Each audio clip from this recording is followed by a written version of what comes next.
1.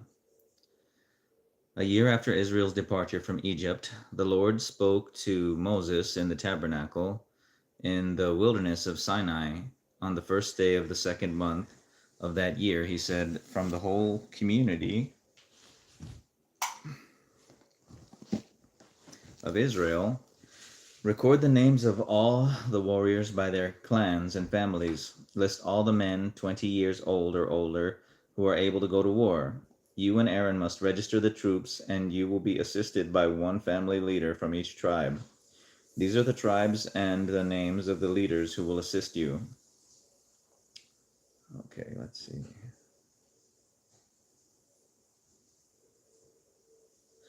From Reuben, Eliezer, son of Shedur.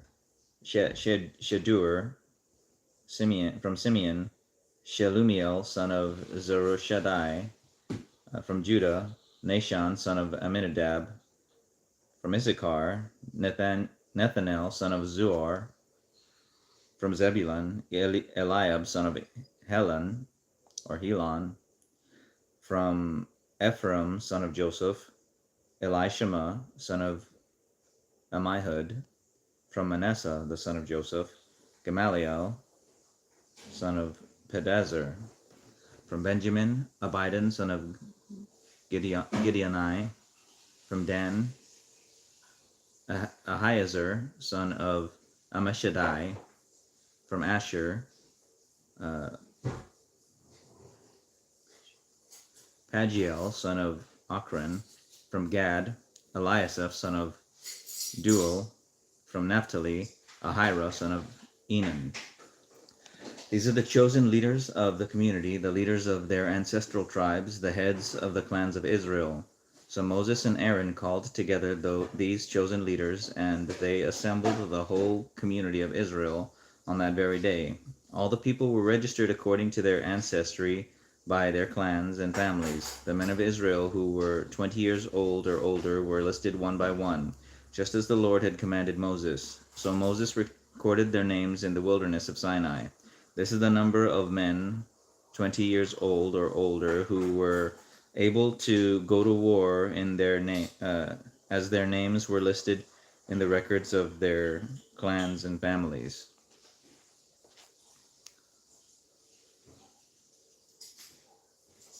Just want to show you the format they got. That's why I kind of paused a bit. It's like kind of like a table written up. So I was just trying to took a moment to figure out what's the best way to read that. All right, so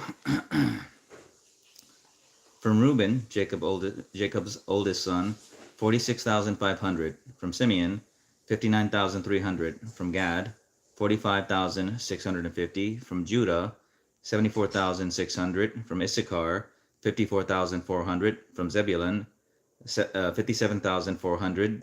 Ephraim, son of Joseph, 40,500. From Manasseh, son of Joseph, 32,200. From Benjamin, 35,400. From Dan, 62,700. From Asher, 41,500. From Naphtali, 53,400. And these names that I'm reading, these are the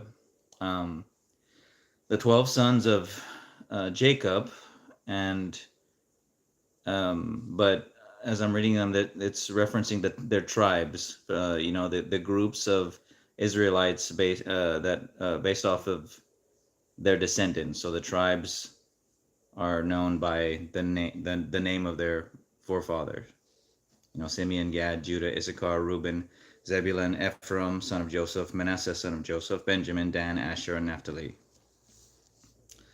All right, these were the men registered by Moses and Aaron and the 12 leaders of Israel, all listed according to their ancestral descent. They were registered by families, all the men of Israel who were 20 years old or older and able to go to war. The total number was 603,550. But this total did not include the Levites, for the Lord had said to Moses, "Do not include the tribe of Levi in the registration. Do not count them with the rest of the Israelites. Put the Levites in charge of the tabernacle of the covenant, along with all its furnishings and equipment, They must carry the tabernacle and all its furnishings as you travel, and they must take care of it and camp around it.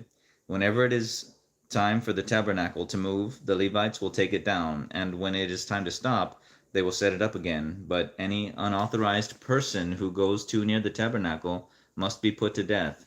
Each tribe of Israel will camp in a designated area with its own family banner.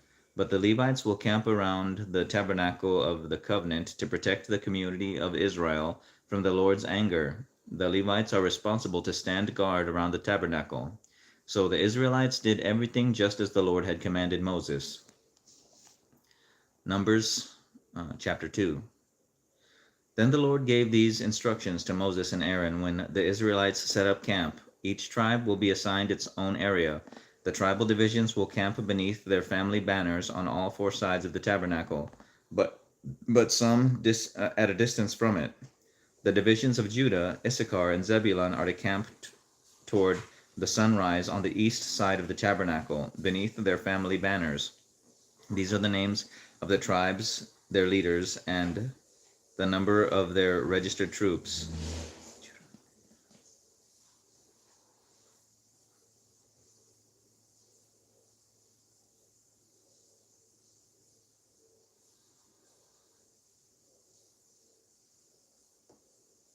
So Judah's leaders were Nahshon, Nahshon, leader, the son of Amminadab.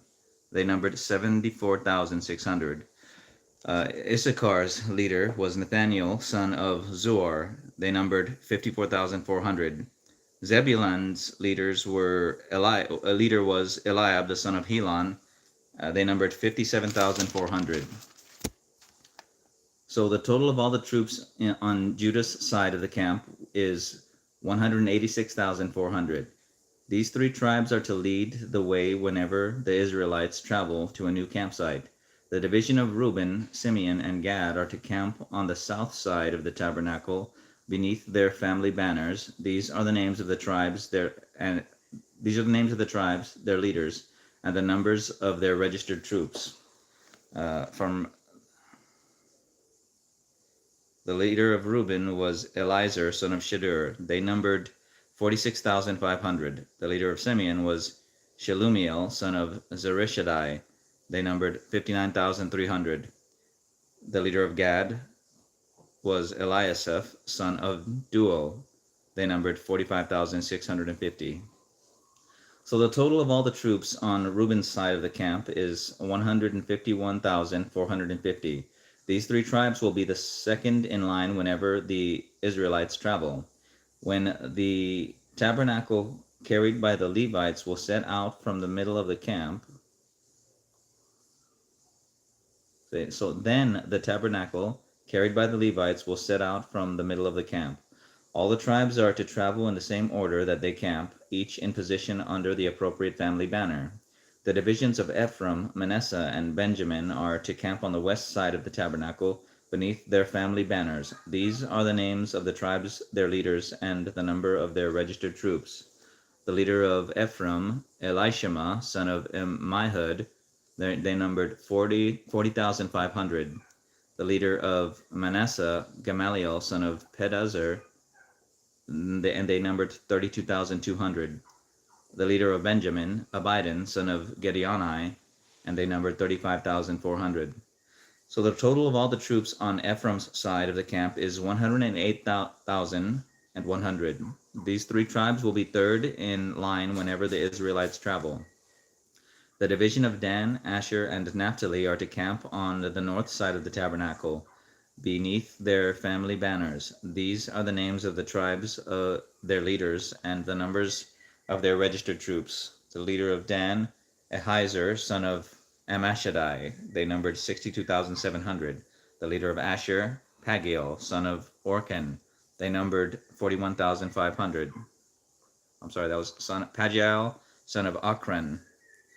The leader of Naphtali, Ahira, son of Enan. They numbered 53,400. So the total number of the troops on the Dan's side of the camp is 157,600. These three tribes will be the last marching under their banners whenever the Israelites travel. In summary, the troops of Israel listed by their families totaled 603,550, but as the Lord had commanded, the Levites were not included in this registration. So the people of Israel did everything as the Lord had commanded Moses. Each clan and family set up camp and marched under their banners, exactly as the Lord had instructed. Numbers chapter 3.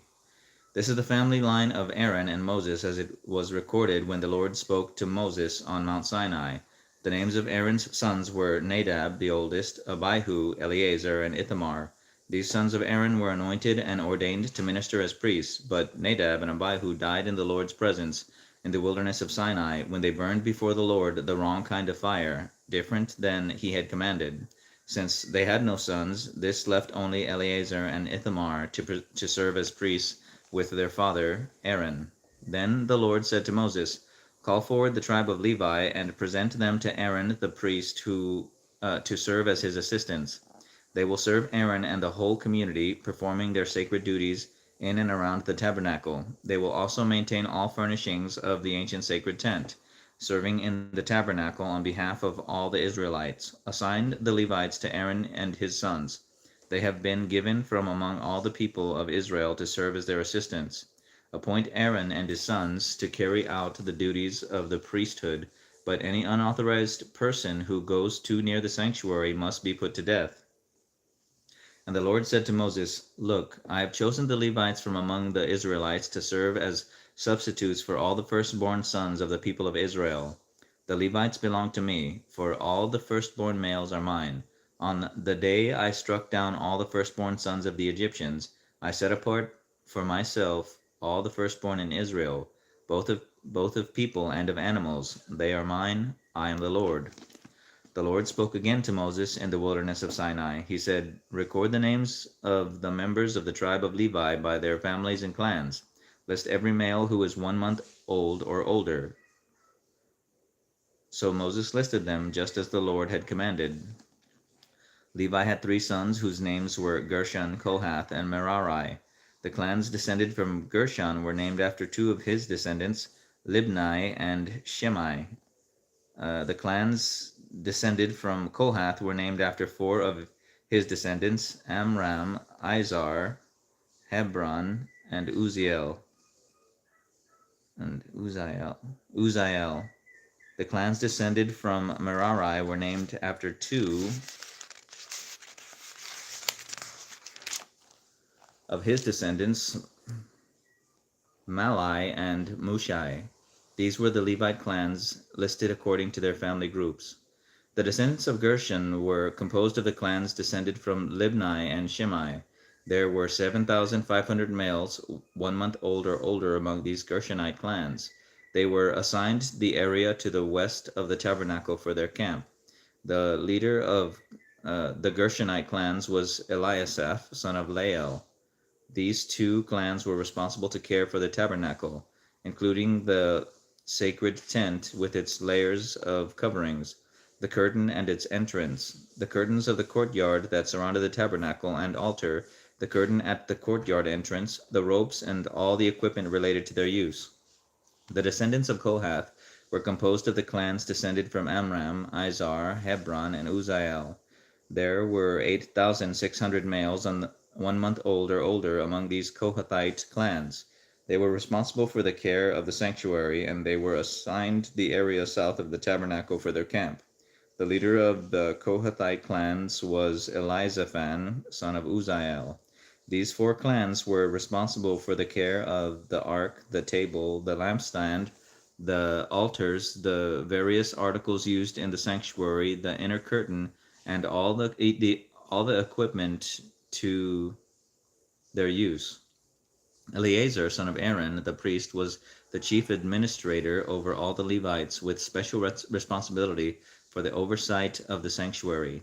The descendants of Merari were composed of the clans descended from Malai and Mushai. There are 6,200 males, 1 month old or older among these Merarite clans. They were assigned the area north of the tabernacle for their camp. The leader of the Merarite clans was Zuriel, son of Hiel, Abihail, Hiel. These two clans were responsible for the care of the frames supporting the tabernacle, the crossbars, the pillars, the bases, and all the equipment related to their use.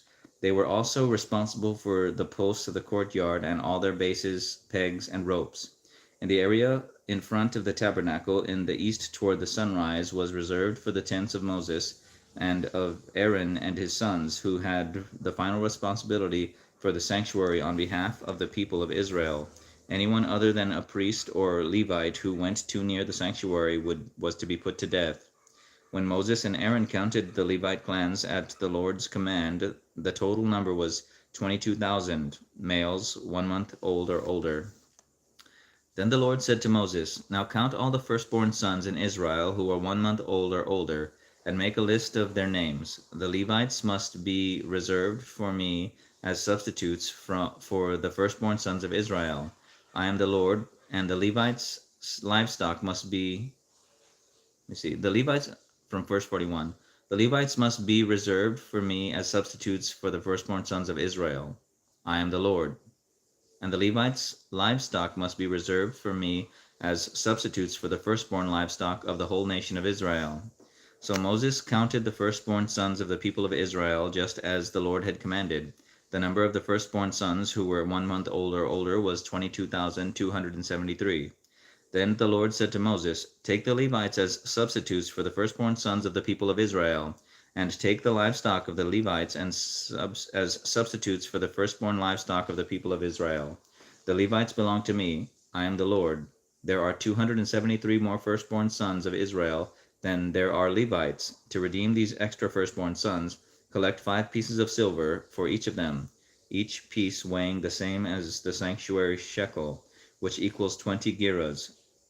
Give the silver to Aaron and his sons as the redemption price for the extra firstborn sons. So Moses collected the silver for redeeming the firstborn sons of Israel who exceeded the number of Levites. He collected 1,365 pieces of silver on behalf of these firstborn sons of Israel, each piece weighing the same as the sanctuary shekel. And Moses gave the silver for the redemption to Aaron and his sons, just as the Lord had commanded. Numbers chapter 4. Then the Lord said to Moses and Aaron, Record the names of the members of the clans and families of the Kohathite division of the tribe of Levi. List all the men between the ages of 30 and 50 who are eligible to serve in the tabernacle. The duties of the Kohathites at the tabernacle will relate to the most sacred objects. When the camp moves, Aaron and his sons must enter the tabernacle first to take down the inner curtain and cover the Ark of the Covenant with it. They must cover the inner curtain with fine goatskin leather and spread over that a single piece of blue cloth. Finally, they must put the carrying poles of the ark in place. Next, they must spread a blue cloth over the table where the bread of the presence is displayed, and on the cloth they will place the bowls, ladles, jars, pitchers, and special bread. They must spread a scarlet cloth over all this, and finally a covering of fine goatskin leather on top of the sacred cloth. Then they must insert the carrying poles into the table. Next, they must cover the lampstand with blue cloth, along with its lamps, lamp snuffers, trays, and special jars of olive oil. Then they must cover the lampstand and its accessories with fine goatskin leather, and place the bundle on a carrying frame. Next, they must spread a blue cloth over the gold incense altar and cover this cloth with fine goatskin leather. Then they must attach the carrying poles to the altar. They must take all the remaining furnishings of the sanctuary and wrap them in a blue cloth, cover them with fine goatskin leather, and place them on the carrying frame. They must remove the ashes from the altar for sacrifices and cover the altar with a purple cloth. All the altar utensils and fire pans, meat forks, shovels, basins, and all the containers must be placed on the cloth, and a covering of fine goatskin leather must be spread over them. Finally, they must put the carrying poles in place. The camp will be ready to move when Aaron and his sons have finished covering the sanctuary and all the sacred articles. The Kohathites will come and carry these things to the next destination. but they must not touch the sacred objects, or they will die. So these are the things from the tabernacle that the Kohathites must carry. Eleazar, son of Aaron, the priest, will be responsible for the oil of the lampstand, the fragrant incense, the daily grain offering, and the anointing oil. In fact, Eleazar will be responsible for the entire tabernacle and everything in it, including the sanctuary and its furnishings. Then the Lord said to Moses and Aaron, "Do not let the Kohathite clans be destroyed from among the Levites. This is what you must do, so they will live and not die when they approach the most sacred objects. Aaron and his sons must always go in with them and assign a specific duty or load to each person. The Kohathites must never enter the sanctuary to look at the sacred objects for even a moment, or they will die." And the Lord said to Moses, "Record the names of the members of the clans and families of the Gershonite division of the tribe of Levi. List all the men between the ages of 30 and 50 who are eligible to serve in the tabernacle. These Gershonite clans will be responsible for general service and carrying loads. They must carry the curtains of the tabernacle itself with its coverings, the outer covering of fine goatskin leather, and the curtain for the tabernacle entrance. They are also to carry the curtains for the courtyard walls that surround the tabernacle and altar, the curtain across the courtyard entrance, the ropes, and all the equipment related to their use. The Gershonites are responsible for all these items. Aaron and his sons will direct the Gershonites recording all their duties, whether it involves moving the equipment or doing other work. They must assign the Gershonites responsibility for the loads they are to carry. So these are the duties assigned to the Gershonite clans at the tabernacle. They will be directly responsible to Ithamar, son of Aaron the priest. Now record the names of the members of the clans and families of the Merarite division of the tribe of Levi. List all the men between the ages of 30 and 50 who are eligible to serve in the tabernacle. Their only duty at the tabernacle will be to carry loads. They will carry the frames of the tabernacle, the crossbars, the posts, and the bases, also the posts for the courtyard walls with their bases, pegs, and ropes, and all the accessories and everything else related to their use. Assign the various loads to each man by name. So these are the duties of the Merarite clans at the tabernacle. They are directly responsible to Ithamar, son of Aaron, the priest. So Moses, Aaron, and the other leaders of the community listed the members of the Kohathite division by their clans and families. The list included all the men between 30 and 50 years of age who were eligible for service in the tabernacle, and the total number came to 2,750. So this was the total of all those from the Kohathite clans who were eligible to serve at the tabernacle. Moses and Aaron listed them, just as the Lord had commanded through Moses. The Gershonite division was also listed by its clans and families.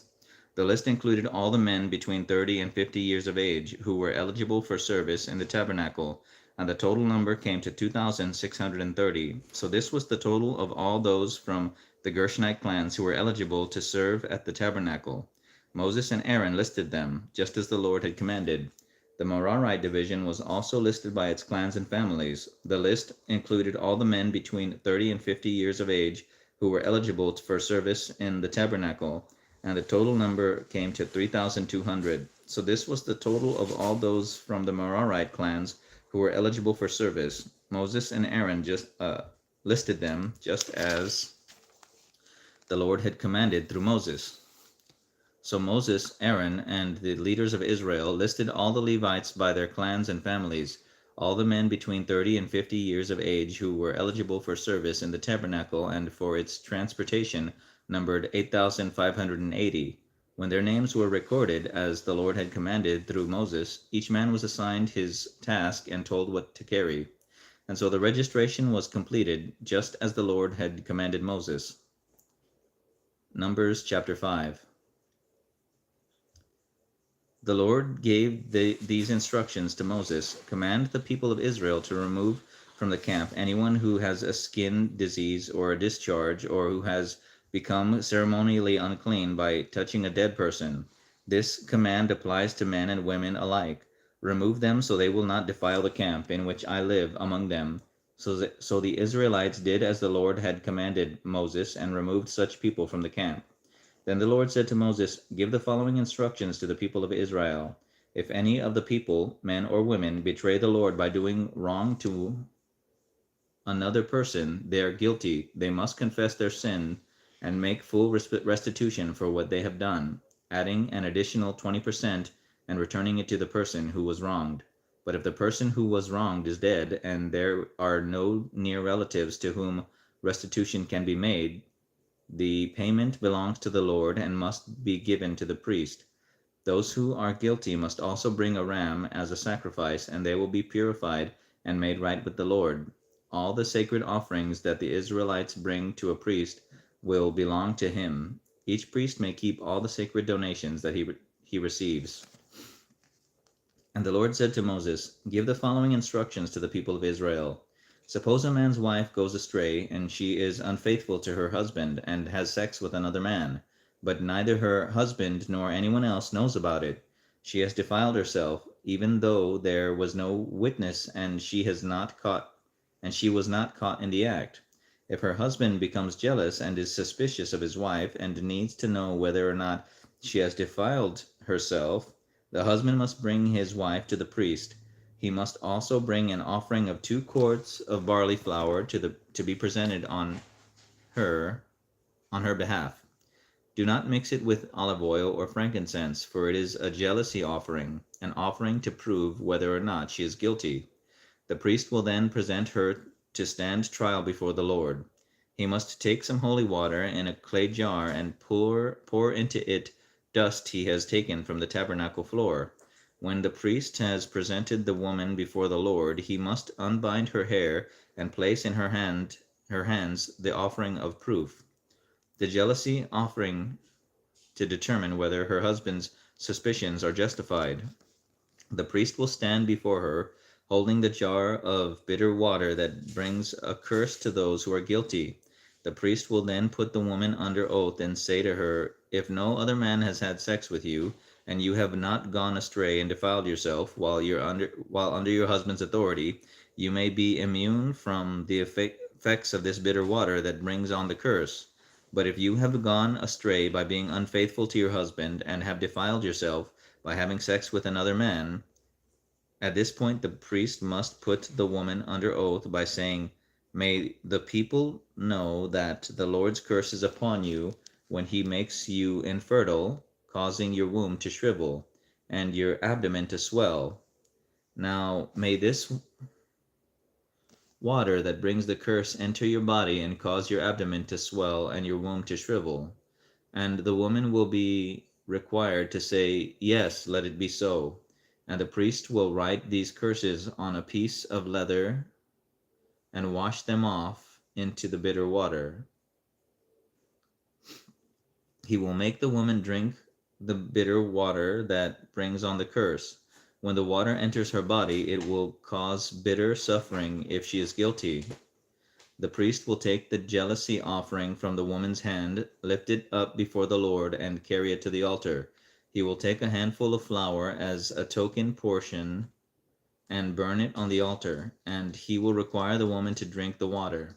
If she has defiled herself by being unfaithful to her husband, the water that brings on the curse will cause bitter suffering. Her abdomen will swell and her womb will shrink, and her name will become a curse among her people.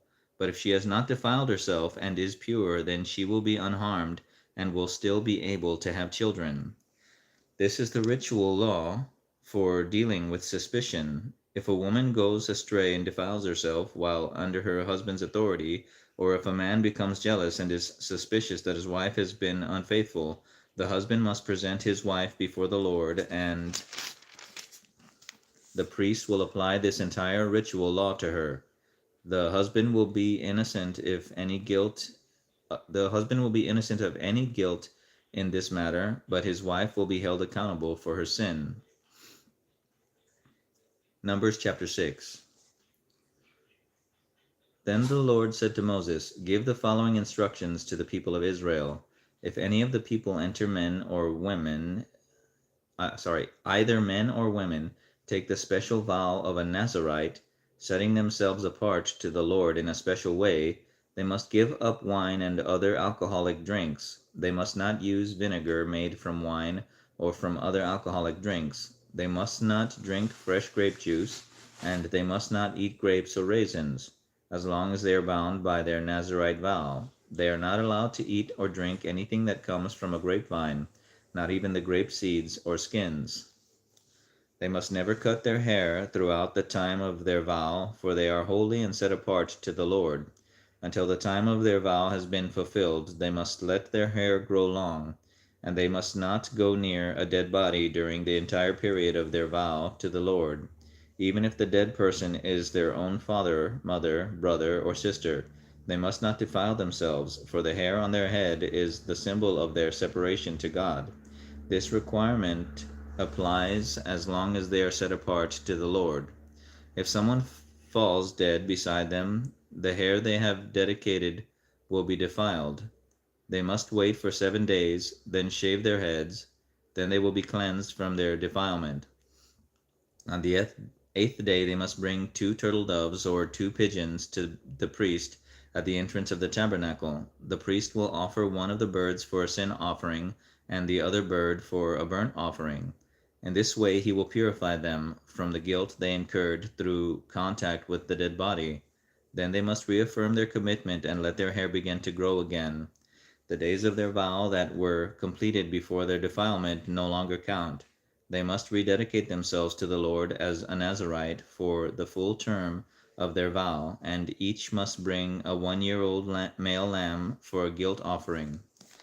This is the ritual law for Nazirites. At the conclusion of their time of separation as Nazirites, they must each go to the entrance of the tabernacle and offer their sacrifices to the Lord: a 1-year-old male lamb without defect for a burnt offering, a 1-year-old female lamb without defect for a sin offering, a ram without defect for a peace offering, a basket of bread made without yeast, cakes of choice flour mixed with olive oil, and wafers spread with olive oil, along with their prescribed grain offerings and liquid offerings. The priest will present these offerings before the Lord, first the sin offering and the burnt offering, then the ram for a peace offering, along with the basket of bread made without yeast. The priest must also present the prescribed grain offering and liquid offering to the Lord.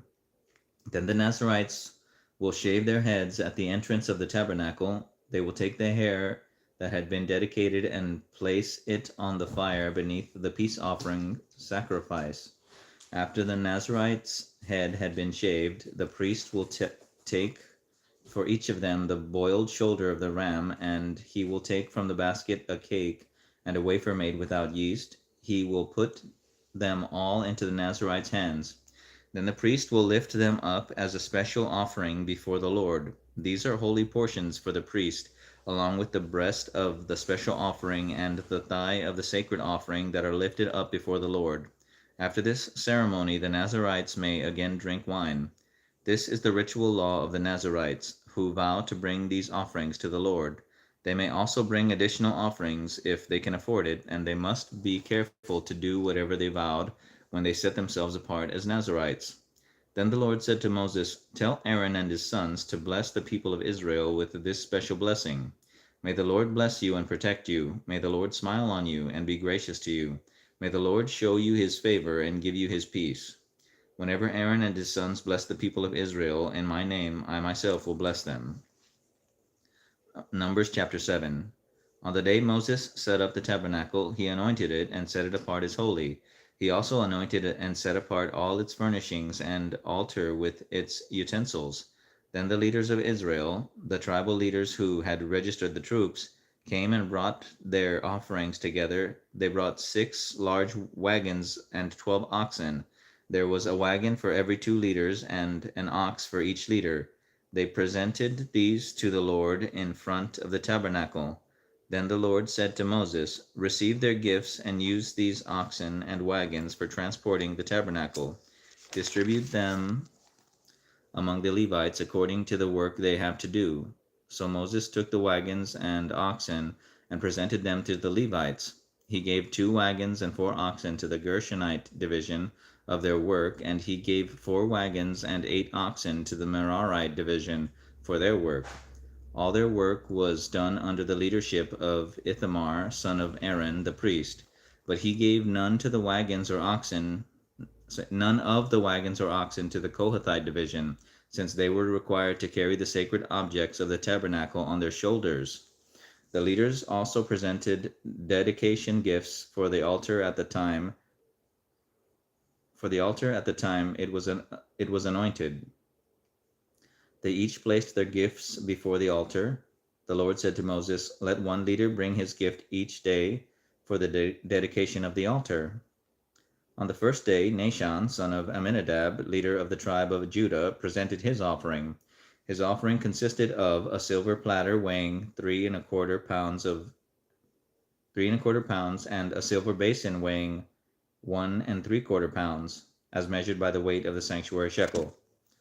These were both filled with grain offerings of choice flour moistened with olive oil. He also brought a gold container weighing 4 ounces, which was filled with incense. He brought a young bull, a ram, and a 1-year-old male lamb for a burnt offering, and a male goat for a sin offering. For a peace offering, he brought 2 bulls, 5 rams, 5 male goats, and 5 1-year-old male lambs. This was the offering brought by Nahshon, son of Abinadab. On the second day, Nathaniel, son of Zor, leader of the tribe of Issachar, presented his offering. His offering consisted of a silver platter weighing 3¼ pounds and a silver basin weighing 1¾ pounds, as measured by the weight of the sanctuary shekel. These were both filled with grain offerings of choice flour mixed with olive oil. He also brought a gold container weighing 4 ounces, which was filled with incense. He brought a young bull, a ram, and a 1-year-old male lamb for a burnt offering, and a male goat for a sin offering. For a peace offering, he brought 2 bulls, 5 rams, 5 male goats, and 5 1-year-old male lambs. This was the offering brought by Nethanel, son of Zor. On the third day, Eliab, son of Helon, leader of the tribe of Zebulun, presented his offering. His offering consisted of a silver platter weighing 3¼ pounds and a silver basin weighing 1¾ pounds, as measured by the weight of the sanctuary shekel. These were both filled with grain offerings of choice flour moistened with olive oil. He also brought a gold container weighing 4 ounces, which was filled with incense. He brought a young bull, a ram, a 1-year-old male lamb for a burnt offering, and a male goat for a sin offering. For a peace offering, he brought 2 bulls, 5 rams, 5 male goats, and 5 1-year-old male lambs. This was the offering brought by Eliab, son of Helon. On the fourth day, Elizur, son of Shedeur, leader of the tribe of Reuben, presented his offering. His offering consisted of a silver platter weighing 3¼ pounds and a silver basin weighing 1¾ pounds, as measured by the weight of the sanctuary shekel. These were both filled with grain offerings of choice flour moistened with olive oil. He also brought a gold container weighing 4 ounces, which was filled with incense. He brought a young bull, a ram, a 1-year-old male lamb for a burnt offering, and a male goat for a sin offering. For a peace offering, he brought 2 bulls, 5 rams, 5 male goats, and 5 1-year-old male lambs. This was the offering brought by Elizur, son of Shedeur.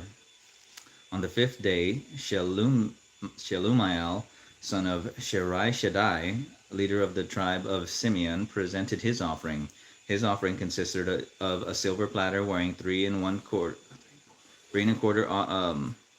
pounds and a silver basin weighing 1¾ pounds, as measured by the weight of the sanctuary shekel. These were both filled with grain offerings of choice flour moistened with olive oil. He also brought a gold container weighing 4 ounces, which was filled with incense. He brought a young bull, a ram, a 1-year-old male lamb for a burnt offering, and a male goat for a sin offering. For a peace offering, he brought 2 bulls, 5 rams, 5 male goats, and 5 1-year-old male lambs. This was the offering brought by Shelumiel, son of Zurishaddai. On the sixth day, Elisaph, son of Deuel, leader of the tribe of Gad, presented his offering. His offering consisted of a silver platter weighing 3¼ pounds and a silver basin weighing 1¾ pounds, as measured by the weight of the sanctuary shekel. These were both filled with grain offerings of choice flour moistened with olive oil. He also brought a gold container weighing 4 ounces, which it was filled with incense. He brought a young bull, a ram, and a 1-year-old male lamb for a burnt offering. and a male goat for a sin offering. For a peace offering, he brought 2 bulls, 5 rams, 5 male goats, and 5 1-year-old male lambs. This was the offering brought by Eliasaph, son of Duel. On the 7th day, Elishama, son of Ammihud, leader of the tribe of Ephraim, presented his offering. His offering consisted of a silver platter weighing 3¼ pounds and a silver basin weighing 1¾ pounds, as measured by the weight of the sanctuary shekel. These were both filled with grain offerings of choice flour moistened with olive oil. He also brought a gold container weighing 4 ounces, which was filled with incense. He brought a young bull, a ram, and a 1-year-old male lamb for a burnt offering, and a male goat for a sin offering. For a peace offering, he brought 2 bulls, 5 rams, 5 male goats, and 5 1-year-old male lambs. This was the offering brought by Elishama, son of Ammihud. On the 8th day, Gamaliel, son of Pedazur, leader of the tribe of Manasseh, presented his offering. His offering consisted of a silver platter weighing 3¼ pounds and a silver basin weighing 1¾ pounds, as measured by the weight of the sanctuary shekel. These were both filled with grain offerings of choice flour moistened with olive oil. He also brought a gold container weighing 4 ounces, which was filled with incense. He brought a young bull, a ram, and a 1-year-old male lamb for a burnt offering, and a male goat for a sin offering. For a peace offering, he brought 2 bulls, 5 rams, 5 male goats, and 5 1-year-old male lambs. This was the offering brought by Gamaliel, son of Pedazur. On the 9th day, Abidan, son of Gideoni, leader of the tribe of Benjamin, presented his offering. His offering consisted of a silver platter weighing 3¼ pounds and a silver basin weighing 1¾ pounds, as measured by the weight of the sanctuary shekel. These were both filled with grain offerings of choice flour moistened with olive oil. He also brought a gold container weighing 4 ounces, which was filled with incense. He brought a young bull, a ram, and a 1-year-old male lamb for a burnt offering, and a male goat for a sin offering. For a peace offering, he brought 2 bulls, 5 rams, 5 male goats, and 5 1-year-old male lambs. This was the offering brought by Abidan, son of Gideoni. On the 10th day, Ahiezer, son of Ammishaddai, leader of the tribe of Dan, presented his offering. His offering consisted of a silver platter weighing 3¼ pounds and a silver basin weighing 1¾ pounds, as measured by the weight of the sanctuary shekel. These were both filled with grain offerings of choice flour moistened with olive oil. He also brought a gold container weighing 4 ounces, which was filled with incense. He brought a young bull, a ram, a 1-year-old male lamb for a burnt offering, and a male goat for a sin offering. For a peace offering, he brought 2 bulls, 5 rams, 5 male goats, and 5 1-year-old male lambs. This was the offering brought by Ahiezer, son of Ammishaddai. On the 11th day, Paghiel, son of Ochran, leader of the tribe of Asher, presented his offering. His offering consisted of a silver platter weighing 3¼ pounds and a silver basin weighing 1¾ pounds, as measured by the weight of the sanctuary shekel. These were both filled with grain offerings of choice flour moistened with olive oil. He also brought a gold container weighing 4 ounces, which was filled with incense. He brought a young bull, a ram, and a 1-year-old male lamb for a burnt offering, and a male goat for a sin offering. For a peace offering, he brought 2 bulls, 5 rams, 5 male goats, and 5 1-year-old male lambs. This was the offering brought by Paghiel, son of Ochran. On the 12th day, Ahira, son of Enan, leader of the tribe of Naphtali, presented his offering. His offering consisted of a silver platter weighing 3¼ pounds and a silver basin weighing 1¾ pounds, as measured by the weight of the sanctuary shekel. These were both filled with grain offerings of choice flour moistened with olive oil. He also brought a gold container weighing 4 ounces, which was filled with incense. He brought a young bull, a ram, and a 1-year-old male lamb for a burnt offering, and a male goat for a sin offering. For a peace offering, he brought 2 bulls, 5 rams, 5 male goats, and 5 1-year-old male lambs. This was the offering brought by Ahira, son of Enan. So this was the dedication offering brought by the leaders of Israel at the time the altar was anointed: 12 silver platters, 12 silver basins, and 12 incense containers, each silver platter weighing 3¼ pounds, and each silver basin weighing 1¾ pounds. The total weight of the silver was 60 pounds, as measured by the weight of the sanctuary shekel. Each of the 12 gold containers that was filled with incense weighed 4 ounces, as measured by the weight of the sanctuary shekel. The total weight of the gold was 3 pounds. 12 young bulls, 12 rams, and 12 one-year-old male lambs were donated for the burnt offerings, along with their prescribed grain offerings. 12 male goats were brought for the sin offerings. 24 bulls, 60 rams, 60 male goats, and 60 one-year-old male lambs were donated for the peace offerings. This was the dedication offering for the altar after it was anointed. Whenever Moses went into the tabernacle to speak with the Lord, he heard the voice speaking to him from between the 2 cherubim above the ark's cover, the place of atonement, the place of atonement that rests on the ark of the covenant. The Lord spoke to him from there. Numbers chapter 8. The Lord said to Moses, "Give Aaron the following instructions. When you set up the 7 lamps in the lampstand, place them so their light shines forward in front of the lampstand." So Aaron did this. He set up the 7 lamps so they reflected their light forward, just as the Lord had commanded Moses. The entire lampstand, from its base to its decorative blossoms, was made of beaten gold. It was built according to the exact design the Lord had shown Moses. Then the Lord said to Moses, "Now set the Levites apart from the rest of the people of Israel, and make them ceremonially clean. Do this by sprinkling them with the water of purification, and have them shave their entire body and wash their clothing. Then they will be ceremonially clean. Have them bring a young bull and a grain offering of choice flour moistened with olive oil, along with a second young bull for a sin offering. Then assemble the whole community of Israel and present the Levites at the entrance of the tabernacle. When you present the Levites before the Lord, the people of Israel must lay their hands on them. Raising his hands, Aaron must then present the Levites to the Lord as a special offering from the people of Israel, thus dedicating them to the Lord's service. Next, the Levites will lay their hands on the heads of the young bulls, present one as a sin offering and the other as a burnt offering to the Lord, to purify the Levites and make them right with the Lord. Then have the Levites stand in front of Aaron and his sons, and raise your hands and present them as a special offering to the Lord. In this way you will set the Levites apart from the rest of the people of Israel, and the Levites will belong to me. After this they may go into the tabernacle to do their work, because you have purified them and presented them as a special offering. For all the people of Israel, the Levites are reserved for me. Of all the people of Israel, the Levites are reserved for me. I have claimed them for myself in place of all the firstborn sons of the Israelites. I have taken the Levites as their substitutes, for all the firstborn males among the people of Israel are mine, both of people and of animals. I set them apart for myself on the day I struck down all the firstborn sons of the Egyptians. Yes, I have claimed the Levites in place of all the firstborn sons of Israel.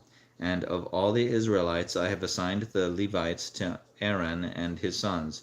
They will serve in the tabernacle on behalf of the Israelites and make sacrifices to purify the people, so no plague will strike them when they approach the sanctuary." So Moses, Aaron, and the whole community of Israel dedicated the Levites carefully, following all the Lord's instructions to Moses. The Levites purified themselves from sin and washed their clothes, and Aaron lifted them up and presented them to the Lord as a special offering. He then offered a sacrifice to purify them, to make them right with the Lord. After that, the Levites went into the tabernacle to perform their duties. They assisted Aaron and his sons, so they carried out all the commands that the Lord gave Moses concerning the Levites.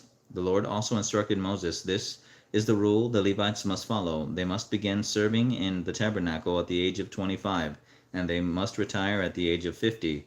After retirement, they may assist their fellow Levites by serving as guards at the tabernacle, but they may not officiate in the service. This is how you must assign duties to the Levites." Numbers chapter 9. A year after Israel's departure from Egypt, the Lord spoke to Moses in the wilderness of Sinai in the first month of that year. He said, "Tell the Israelites to celebrate the Passover at the prescribed time at twilight on the 14th day of the first month. Be sure to follow all my decrees and regulations concerning this celebration." So Moses told the people to celebrate the Passover in the wilderness of Sinai as twilight fell on the 14th day of the month. And they celebrated the festival there, just as the Lord had commanded Moses. But some of the men had been ceremonially defiled by touching a dead body, so they could not celebrate the Passover that day. They came to Moses and Aaron that day and said, "We have become ceremonially unclean by touching a dead body, but why should we be prevented from presenting the Lord's offering at the proper time with the rest of the Israelites?" Moses answered, "Wait here until I have received instructions for you from the Lord." This was the Lord's reply to Moses: "Give the following instructions to the people of Israel. If any of the people now or in the future generations are ceremonially unclean at Passover time because of touching a dead body, or if they are on a journey and cannot be present at the ceremony, they may still celebrate the Lord's Passover. They must offer the Passover sacrifice 1 month later at twilight on the 14th day of the second month. They must eat the Passover lamb at that time with bitter salad, greens, and bread made without yeast. They must not leave any of the lamb until the next morning, and they must not break any of its bones. They must follow all the normal regulations concerning the Passover. But those who neglect to celebrate the Passover at the regular time, even though they are ceremonially clean and not away on a trip, will be cut off from the community of Israel. If they fail to present the Lord's offering at the proper time, they will suffer the consequences of their guilt. And if foreigners living among you want to celebrate the Passover to the Lord, they must follow these same decrees and regulations. The same laws apply both to native-born Israelites and to the foreigners living among you. On the day the tabernacle was set up, the cloud covered it, but from evening until morning the cloud over the tabernacle looked like a pillar of fire. This was the regular pattern. At night the cloud that covered the tabernacle had the appearance of fire. Whenever the cloud lifted from over the sacred tent, the people of Israel would break camp and follow it, and wherever the cloud settled, the people of Israel would set up camp. In this way they traveled and camped at the Lord's command wherever he told them to go. Then they remained in their camp as long as the cloud stayed over the tabernacle. If the cloud remained over the tabernacle for a long time, the Israelites stayed and performed their duty to the Lord. Sometimes the cloud would stay over the tabernacle for a few days, so the people would stay only for a few days, as the Lord commanded. Then at the Lord's command they would break camp and move on. Sometimes the cloud stayed only overnight and lifted the next morning. But day or night, when the cloud lifted, the people broke camp and moved on. Whether the cloud stayed above the tabernacle for 2 days, a month, or a year, the people of Israel stayed in camp and did not move on. But as soon as it lifted, they broke camp and moved on. So they camped or traveled at the Lord's command, and they did whatever the Lord told them through Moses. Numbers chapter 10. Now the Lord said to Moses, "Make 2 trumpets of hammered silver for calling the community to assemble, and for signaling and breaking of camp. When both trumpets are blown, everyone must gather before you at the entrance of the tabernacle. But if only one trumpet is blown, then only the leaders, the heads of the clans of Israel, must present themselves to you. When you sound the signal to move on, the tribes camped on the east side of the tabernacle must break camp and move forward. When you sound the signal a second time, the tribes camped on the south will follow. You must sound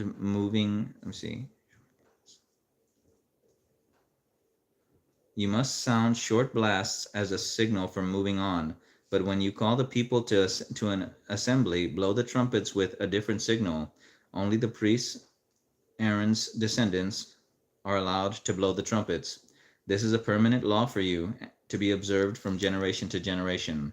When you arrive in your own land to go to war against your enemies who attack you, sound the alarm with the trumpets.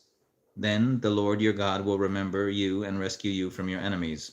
Blow the trumpets in times of gladness too, sounding them at your annual festivals and at the beginning of each month. And blow the trumpets over your burnt offerings and peace offerings. The trumpets will remind your God of his covenant with you. I am the Lord your God."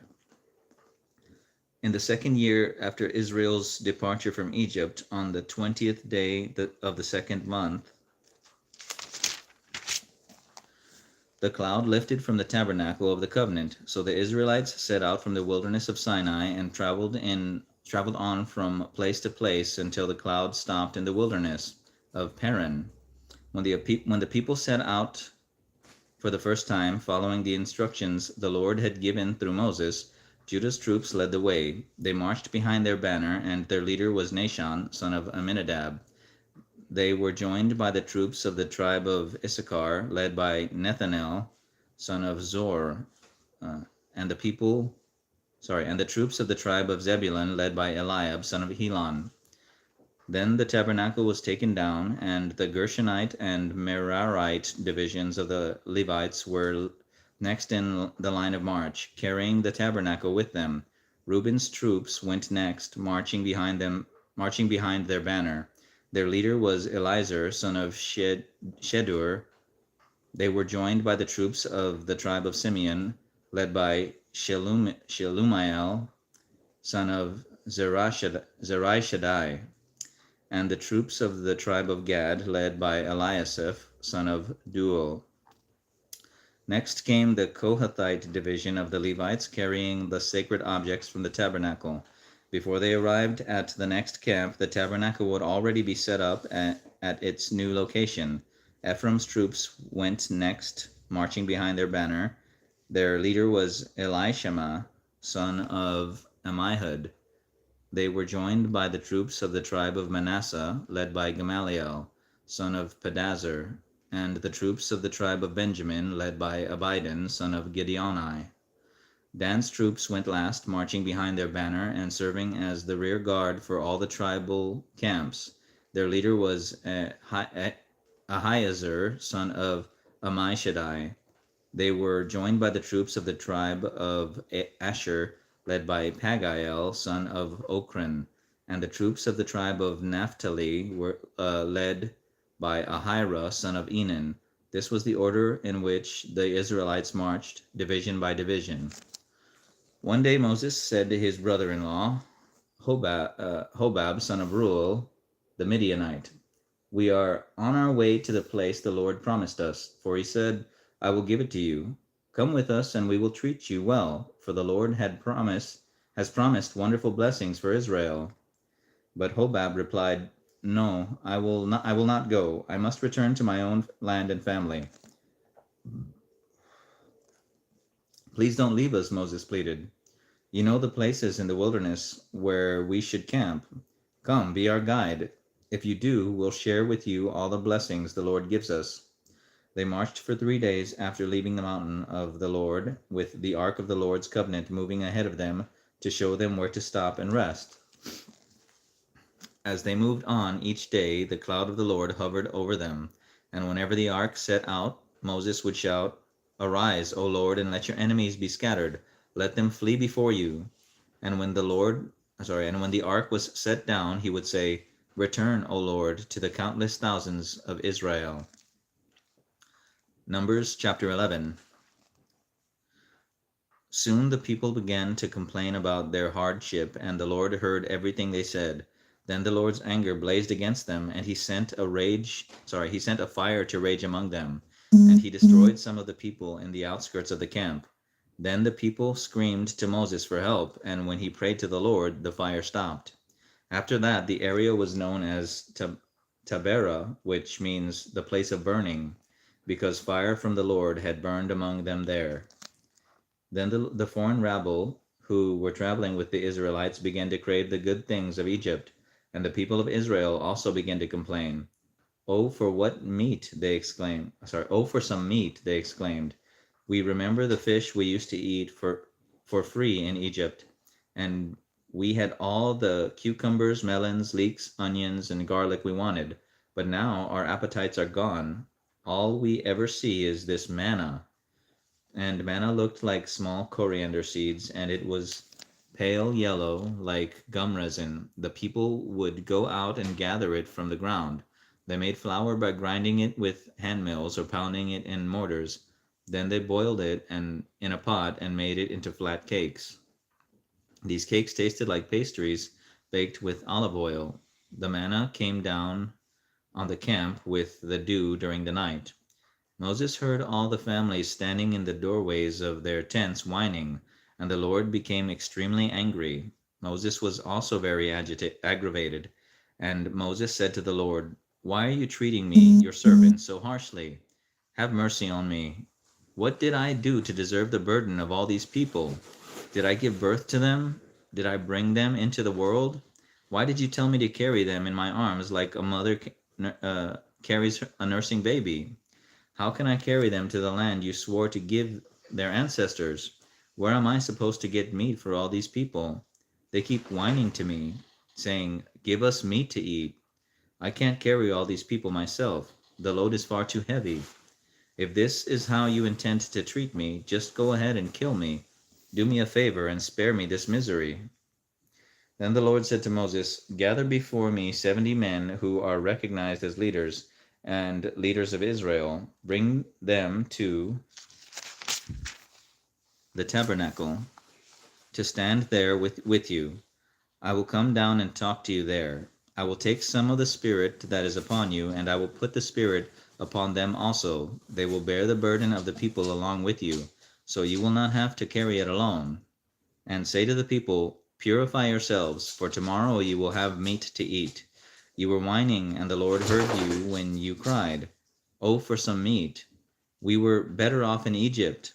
Now the Lord will give you meat, and you will have to eat it. And it won't be for just a day or two, or 5 or 10 or even 20. You will eat it for a whole month, until you gag and are sick of it. For you have rejected the Lord who is here among you, and you have whined to him, saying, 'Why did we ever leave Egypt?' But Moses responded to the Lord, 'There are 600,000 foot soldiers here with me, and yet you say, I will give them meat for a whole month? Even if we butchered all our flocks and herds, would that satisfy them? Even if we caught all the fish in the sea, would that be enough?' Then the Lord said to Moses, 'Has my arm lost its power? Now you will see whether or not my word comes true.' So Moses went out and reported the Lord's words to the people. He gathered the 70 elders and stationed them around the tabernacle. And the Lord came down in the cloud and spoke to Moses. Then he gave the 70 elders the same spirit that was upon Moses. And when the spirit rested upon them, they prophesied. But this never happened again. 2 men, Eldad and Medad, had stayed behind in the camp. They were listed among the elders, but they had not gone out to the tabernacle. Yet the Spirit rested upon them as well, so they prophesied there at the camp. A young man ran and reported to Moses, "Eldad and Medad are prophesying in the camp." Joshua, son of Nun, who had been Moses' assistant since his youth, protested, "Moses, my master, make them stop." But Moses replied, "Are you jealous for my sake? I wish that all the Lord's people were prophets, and that the Lord would put his Spirit upon them all." Then Moses returned to the camp with the elders of Israel. Now the Lord sent a wind that brought quail from the sea and let them fall all around the camp, for miles in every direction. There were quail flying about 3 feet above the ground. So the people went out and caught the quail all that day and throughout the night, and all the next day too. No one gathered less than 50 bushels. They spread the quail all around the camp to dry. But while they were gorging themselves on the meat, while it was still in their mouths, the anger of the Lord blazed against the people, and he struck them with a severe plague. So that place was called Kibroth Hattaavah, which means graves of gluttony, because there they buried the people who had craved meat from Egypt. From Kibroth Hattaavah the Israelites traveled to Hazeroth, where they stayed for some time. Numbers chapter 12. While they were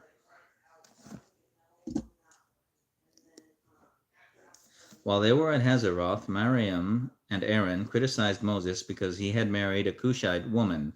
They said, "Has the Lord spoken only through Moses? Hasn't he spoken through us too?" But the Lord heard them. Now Moses was very humble, more humble than any other person on earth. So immediately the Lord called to Moses, Aaron, and Miriam, and said, "Go out to the tabernacle. all three of you. So the three of them went to the tabernacle. Then the Lord descended in the pillar of cloud and stood at the entrance of the tabernacle. Aaron and Miriam he called, and they stepped forward, and the Lord said to them, Now listen to what I say. If there were prophets among you, I, the Lord, would reveal myself in visions. I would speak to them in dreams, but not with my servant Moses. Of all my house, he is the one I trust. I speak to him face to face, clearly and not in riddles. He sees the Lord as he is. So why were you not afraid to criticize my servant Moses? The Lord was very angry with them, and he departed. As the cloud moved from above the tabernacle, there stood Miriam, her skin as white as snow from leprosy. When Aaron saw what had happened to her, he cried out to Moses, "O my master, please don't punish us for this sin we have so foolishly committed. Don't let her be like a stillborn baby, already decayed at birth." So Moses cried out to the Lord, "O God, I beg you, please heal her." But the Lord said to Moses, "If her father had done nothing more